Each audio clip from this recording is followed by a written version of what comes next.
So we're continuing with weight and balance issues and sort of transitioning into the use of performance charts.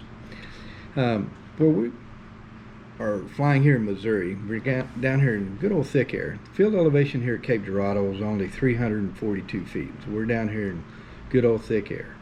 And we enjoy pretty much maximum performance of the aircraft.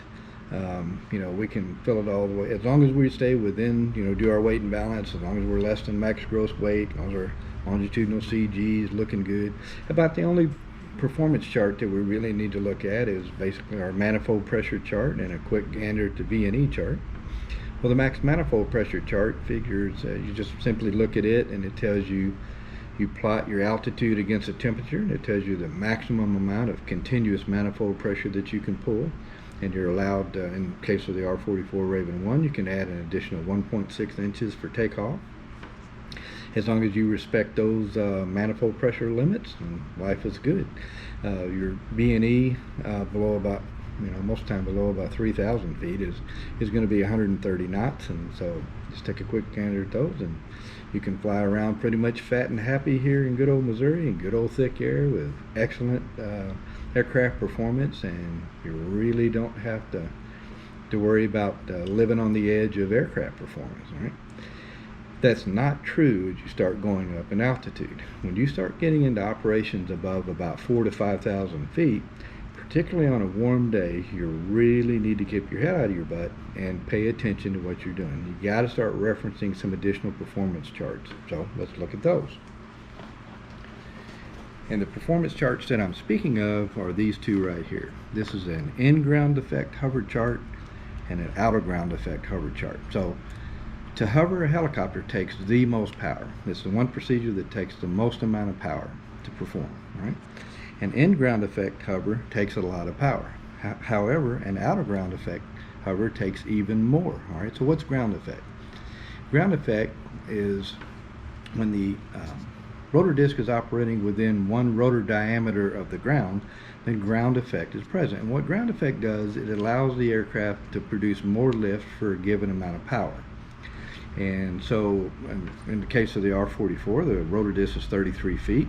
When the aircraft's sitting on the ground, the rotor is about 11 feet off the ground. So if I was to pick the aircraft up into a 4-foot hover, the rotor disc is actually about 15 feet off the ground.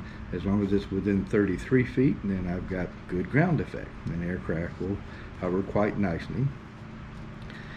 If I was to pick it up and increase the height above the ground, let's say that I wanted to pick the aircraft up to the skids 25 feet off the ground in a hover. I don't know why the hell I would want to do that, but let's say that for whatever reason I wanted to pick the aircraft up with the skids 25 feet off the ground in a hover.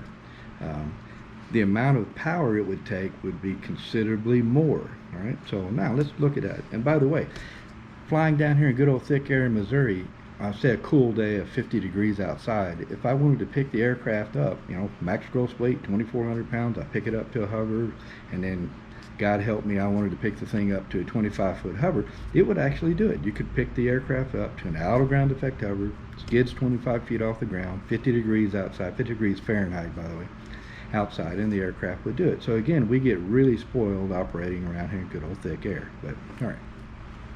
So to use this chart, how do you use the chart? Well, it's very simple. The first thing you want to do is make sure that you have the right chart. All right, there's two charts. This is the in-ground effect chart, in-ground effect hover chart, and this is the out-of-ground effect hover chart. All right, so it's quite simple. You take your elevation, your pressure altitude basically, and go up the chart on this side. And let's use it as an example of 5,000 feet and 20 degrees Celsius. All right, so we go up to 5,000 feet here, and we slide across to 20 degrees Celsius where it intersects here, and go down the chart, and guess what? That's right at 2,400 pounds. So at 5,000 feet, 20 degrees Celsius outside, the aircraft will actually do an in-ground effect hover under those conditions. But let's take a look at an out-of-ground effect hover. If we go over here to the out-of-ground effect hover chart, and we slide up to 5,000, go over to 20, and then take that number, or slide down, it's only going to hover out-of-ground effect at 5,000 feet and 20 degrees, the most weight it would support is only about 2,100 and about 20 pounds. Right? That's a big difference. That's 300 pounds difference between being an in-ground effect hover and an out-of-ground effect hover under those conditions, 5,000 feet and 20 degrees. All right, so why is this important? Or let's put this to an application. Let's say you're flying out west. You're going to pick a little cruise out west and along Interstate 40, and you decide to pop in Santa Rosa, New Mexico. Santa Rosa, New Mexico has an elevation right at 4,800 feet. So you pop in there and you top off with fuel, and you got 3 people with you. So using your down and dirty method, you're right at max gross weight, right? Full of fuel, 3 200-pounders in there with you, and you're right at max gross weight. You fire the aircraft up and go to pick it up, and that thing will hover. Life is good. So you decide to transition on out. Well, on the way out, as you're climbing out, one of your front seat passengers, who happens to have a camera with him, looks over and sees Santa Rosa Lake and decides, hey, take me over there. I want to get some pictures of Santa Rosa Lake there. And you decide to you decide to fly over that direction, and they keep urging you to slow down and slow down. And you make the stupid decision to try to bring the aircraft to an out-of-ground effect hover over Santa Rosa Lake.